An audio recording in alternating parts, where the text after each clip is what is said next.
Si alguna vez, conforme hemos ido avanzando en estas meditaciones del Antiguo Testamento, ustedes se han preguntado, ¿y qué va a decir el hermano de este capítulo? Créanme, ustedes no son los únicos. En algunos capítulos yo me pregunto lo mismo. Pero podemos empezar diciendo aquí, hermanos, al observar la historia de David y la historia que nos ha presentado el libro de Samuel, porque en realidad, aunque lo tenemos separado en dos, es un solo libro, primero y segundo de Samuel. Podemos decir que esta historia ha dado muchas vueltas, vueltas inesperadas, otras más o menos esperadas, otras vueltas anunciadas, o quizás deberíamos decir, ¿qué vueltas da la vida? Y por más vueltas, Dios estaba en control de la vida de David y también, podemos decir, de la nuestra. Es claro en este punto ya que David sentía una predilección especial por su hijo Absalón. Y Joab se lo va a reclamar cuando lleguemos al próximo capítulo. David, hermanos, después de todo lo que después de todo lo que Absalón había cometido, después de haber matado a su hermano, después de haber regresado del exilio, después de haber traicionado a su propio padre y haber ultrajado a las concubinas de su padre, aún así, hermanos, David sigue luchando en su corazón entre la justicia y el afecto paternal. Lo que Absalón merecía a todas luces, mucho más después de la traición, era la muerte. Pero David lo amaba. Era su hijo y aparentemente, o quizás era su hijo favorito, o el hijo al que David esperaba dejar como el heredero del reino. Pero ¿con qué moneda le había pagado Absalón? Para David, hermanos, esto era un paso más en su disciplina, o podríamos decir, tal vez, el último paso, o al menos el paso más doloroso. Recordemos otra vez que todo esto tiene que ver con lo que el profeta Natán le había anunciado. Después de que Natán expusiera su pecado por medio de una parábola, David dice que ese hombre merecía pagar con 4 tantos y que era un hombre digno de muerte. Ese era David, estaba pagando con la vida de sus hijos en un sentido, eso era parte de la disciplina que estaba recibiendo de parte de Dios. Él había juzgado correctamente y el Señor iba a traer ahora una lección sobre su siervo. Podemos titular entonces este capítulo La muerte de Absalón y el duelo de David. La muerte de Absalón y el duelo de David. En primer lugar vemos que el consejo del pueblo para con el rey es que no fuera a la batalla. Ellos habían entendido ya lo que valía la cabeza de David. Sabían que no podían tolerarse el perderlo a él, aun si todo el pueblo tenía que huir en la batalla.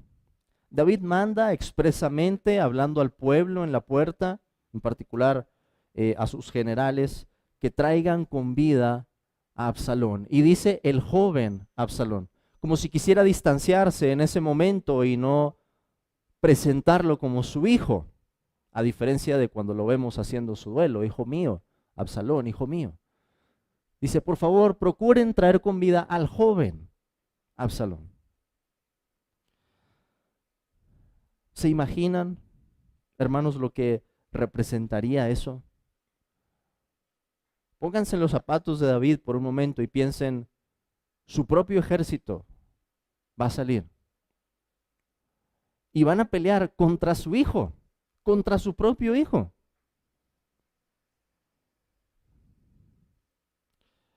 Los siervos de David triunfan en la batalla y Absalón queda enredado en un árbol.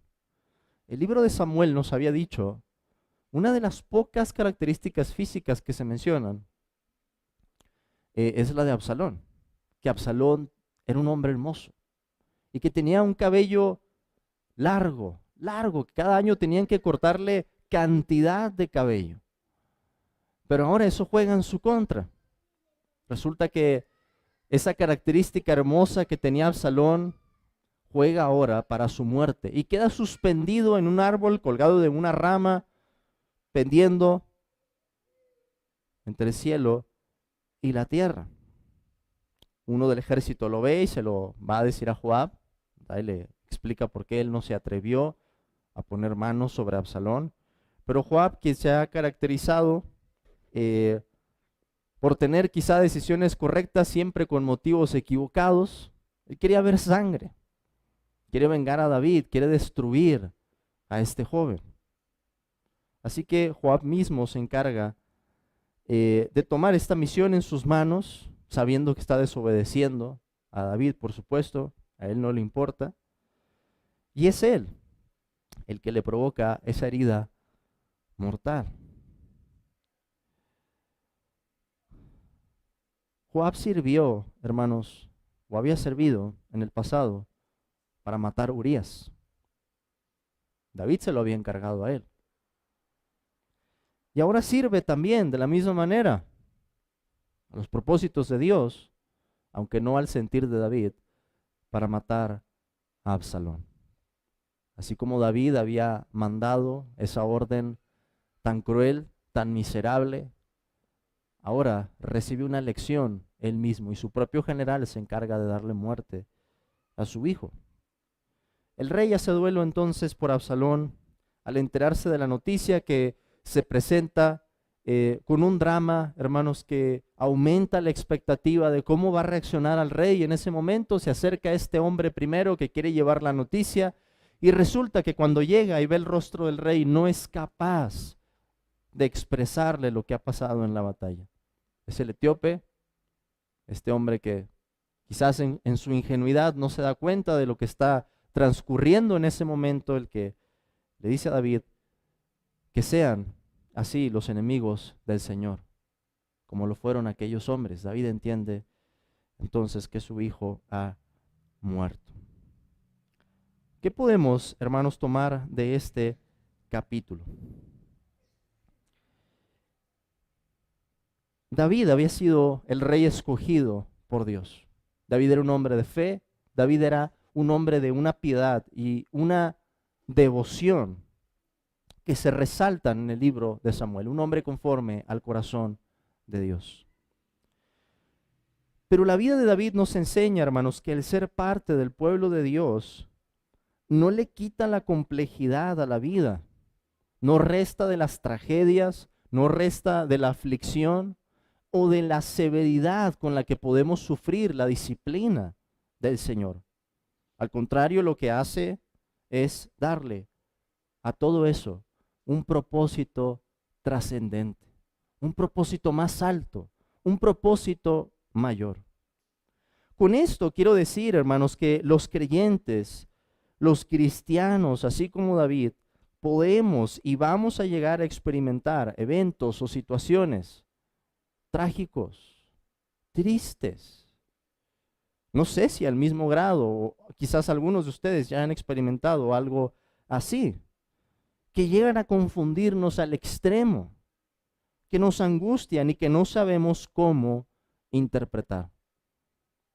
Si tú dices, eso es lo que me está pasando a mí, piensa, esta ha sido la experiencia de no menos de uno de los siervos más preciados de Dios, David.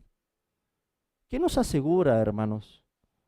¿O de dónde sacamos la idea de que nosotros vamos a vivir una vida, ¿verdad?, muy tranquila, muy feliz, todo bien, no va a pasar nada, no va a haber problemas? No sé de dónde venga esa idea, pero seguramente no viene de las Escrituras. Pero todo eso, hermanos, no quita que en el plan de Dios, todas esas cosas, las cosas que no sabemos cómo interpretar, las cosas que no sabemos por qué pasaron, las cosas que no sabemos cómo entender, la complejidad de la vida, sigue funcionando para nuestro bien, para el bien de los que aman a Dios, aunque no sepamos cómo. Hermano, tú no tienes que saber, o hermana, cómo está funcionando una prueba para tu bien. Eso es un hecho, porque es una promesa de Dios. Y hay que aprender a recibir entonces las providencias más duras de esa forma. En segundo lugar, hermanos, vemos también en el ejemplo de David que Dios sabe cómo disciplinar a sus hijos y qué es exactamente lo que nuestras vidas necesitan para que vivamos en obediencia y santidad. En el caso de David, su disciplina incluía la vida de varios de sus hijos, 4 de sus hijos para ser más exacto. El Nuevo Testamento nos exhorta a que pensemos que nuestros padres, según la carne, podían disciplinarnos y algunas cosas funcionaban bien y otras funcionaban mal. Algunos de ustedes aquí me han contado historias de cómo sus padres los disciplinaban a ustedes en un tiempo muy diferente, que se les pasaba la mano más de una vez o terminaban lastimando a uno de sus hijos, a uno de ustedes. Pero lo cierto es que en la disciplina de Dios, el Señor no se equivoca en la fuerza con la que Él la ejerce, en la medida con la que Él la trae. Al Señor no se le pasa la mano como se le pudo haber pasado a nuestros padres. El Señor sabe exactamente qué es lo que tiene que traer sobre nuestras vidas para que aprendamos una lección, para que avancemos, para que crezcamos. ¿Qué es lo que Dios está trayendo, hermano, hermana, sobre tu vida actualmente? Ahora, piénsalo de esta forma. Nosotros distinguimos entre una disciplina instructiva y una disciplina correctiva. Yo creo que lo mismo podemos pensar que hace Dios con nosotros. Solemos pensar en la disciplina como un acto correctivo. Pero esa no es la única manera en la que Dios enseña a su pueblo. Dios no enseña solamente a su pueblo corrigiéndonos. Si no, imagínense cómo estaría. ¿Cómo sería nuestra vida? Dios nos enseña también instruyéndonos.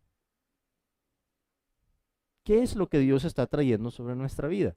¿Cuál es la lección, hermanos, en la que a este punto, en este momento, quiere Dios que entiendas, que aprendas en tu propia vida? Dios obra en nuestras vidas para que seamos conformados a la imagen de Cristo. Y esto, de nueva cuenta, es un hecho. No importa si no lo entendemos, no importa si no puedes responder a la pregunta que acabo de hacer. Porque ese es el propósito de Dios en nuestras vidas.